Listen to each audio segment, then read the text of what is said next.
everyone, and welcome to our live Q&A today, which is on the theme of how to fund your postgraduate studies. My name's Molly and I work in the postgraduate marketing team here at Newcastle University, and with me today I have my colleague Helen, who is our resident expert in all things funding and finance, and she also works with me in the postgraduate marketing team. We also have a current student with us today called City, and I'll let her introduce herself for you. Hi everyone, my name is Siti and I'm a final year PhD student in speech and language sciences, and I basically study how people process words that they don't understand. And the reason why I'm doing a PhD here is because I have a supervisor who shares this very similar research interests that I have, so that's very important when you're doing a PhD. And I also wanted to get the right research training and qualifications needed for my career path as an academic or as a researcher. Yeah. That's great, thank you. So I also completed an MA in Human Resource Management here at Newcastle, so I'll be answering some questions that you've got today as well. We'll do our best to answer all questions within the 15 minutes, but anything that we don't get time for, we'll answer in the comments below. So hopefully you've all had a chance to watch Helen's video, which you can find above this one, which is on how to find and apply for any postgraduate funding. And this video and the other video will be available on this page for whenever this live stream ends, so you can watch them as many times as you want if you forget any information. You can also continue to ask us any more questions if you have any questions from the back of this live stream, or if you watch the video again and come up with any more questions, please email them to us at pgevents@ncl.ac.uk and we'll try and get back to you as quickly as possible. So we've got some questions that students have sent in for us, so what we'll do is we'll start and Helen will answer some, City will answer some, and I'll chip in wherever necessary. So the first question that we got is, how have you gone about funding your postgraduate degree? Well, I've been very lucky in the sense that I've gotten a wide variety of funding opportunities. So, for example, I've gotten a yearly bursary from my School of Education, Communication and Language Sciences, which contributes about £3,000 a year towards my tuition fees.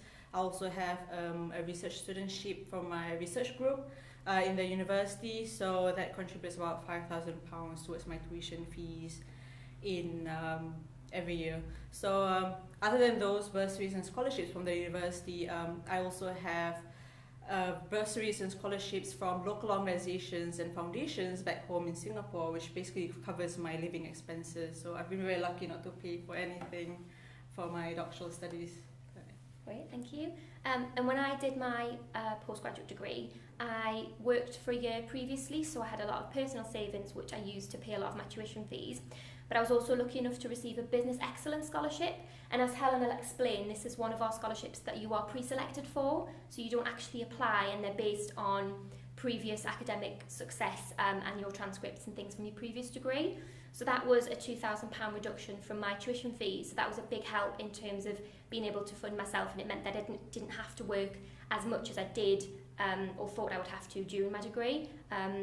So as City said, I used my scholarship to fund myself, and I also worked part-time, which we'll talk a little bit about later. So the next question, which is for Helen, is where are the best places to find funding and how to apply for it? Okay, so when I did my presentation, I went through a range of options. So as Molly said, if you can have a look through that presentation again, there'll be the information there. To give you a summary, we as a postgraduate marketing team work really closely with the academic schools and the research institutes at the university to find out about all the funding opportunities available to you as a postgraduate student. So we get this information on our online or our website, and we list this next to your prospective courses. So if you go onto your course information, there'll be a fees and funding tab, and have a look on there, and that's where we've got some bespoke funding information. We also have a funding database, so if you put in the subject that you're interested in studying, your country of origin, and also if you think about doing a taught course, for example a master's or a PhD, then it will come up with some bespoke funding opportunities for you. I would also recommend talking to your prospective school or academics to find out what type of funding may be available, and also talking to prospective students current students on the course who will have actually already been funding themselves and have a range of information to give you, as City was saying. Many of these students are very tenacious and they will have found out about some really great funding opportunities. Okay, Okay, great, thank you. So the next question is another one for City, and that is, how did you personally find the process of applying for funding? Well, it was easy in the sense all I had to do was to look up for school emails for when they advertise opportunities such as applying for a scholarship or for studentship, and but it was also a bit stressful in the sense that the amount of paperwork required really varies depending on the application you're doing. So for example, applying for a bursary through my school, we just required a 2-page application, whereas applying for other scholarships in my home country actually involved a 10-page application with research proposals, recommendation letters, and so on, and an interview. So it really depends on the type of application, the prestige of the scholarship, the amount of funding that they're giving. So all of this requires sort of advanced work. So you really need to prepare all of these in advance before the deadline. So just make sure you don't leave things till the last minute. So, yeah. Great, thank you. And if you have just joined us, this is a live Q&A and we're answering your questions on how to fund your postgraduate studies. If you do have any questions that you'd like to ask us, you can comment below and we'll be checking there and we can answer your questions live. So the next question that we got before this session is, another one that I'm going to direct to Helen, is how should you go about applying for the different funding opportunities that are available? Okay, I think, and echoing what City was talking about, there are a range of ways to apply for funding and it really does vary. So it's giving yourself enough time, because it's not a case of copy and pasting different applications. They will be asking you potentially very different information. So for PhD applications, it may be declaring your subject of interest or a research area, or it may be, again, as City was saying, a very detailed research proposal. Sometimes you're automatically considered for your funding when you apply for a course. There are other times where you have to have received an offer of a place on your course before you can actually apply for the funding. So all of these things do take time. So factor that time in and make sure that you give yourself plenty of opportunities to do your research and then to fill out your funding applications.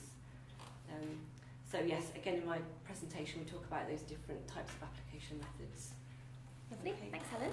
So a lot of students asked us questions about whether it's possible to work part-time while you're studying for a postgraduate degree and what that might be like and how often you can work. So City, do you work part-time at all while you study? Yes, in fact, I've been very lucky in terms of getting work opportunities, especially related to teaching. Mm-hmm. So this is something that you should ask your supervisor or send an email to the school asking whether there are teaching opportunities available. So for example, I emailed the psychology department asking whether they need a teaching assistant for their research methods course or statistics, and I actually got it before I came here to Newcastle. So and then I was also offered teaching opportunities in my department, which is Spatial Language Sciences, and I'm currently working as a teaching assistant for the graduate statistics course for my Faculty of Humanities and Social Sciences.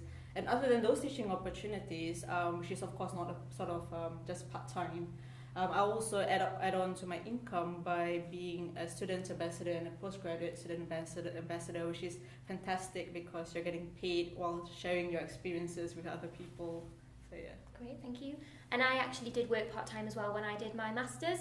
I worked part-time in retail, so there are lots of retail opportunities in the city centre, and we also have the Metro Centre, which is about a 10-minute journey from the city centre, and they have a lot of job vacancies that come up quite often. So if it's retail or customer service management or hospitality that you're interested in working in, there are loads of those opportunities around, and it's quite easy to manage those kinds of jobs alongside your studies because, and it was the same for me, you quite often work in the evenings and at the weekends, so as long as you can manage your time, then those jobs are going to be perfect for a student.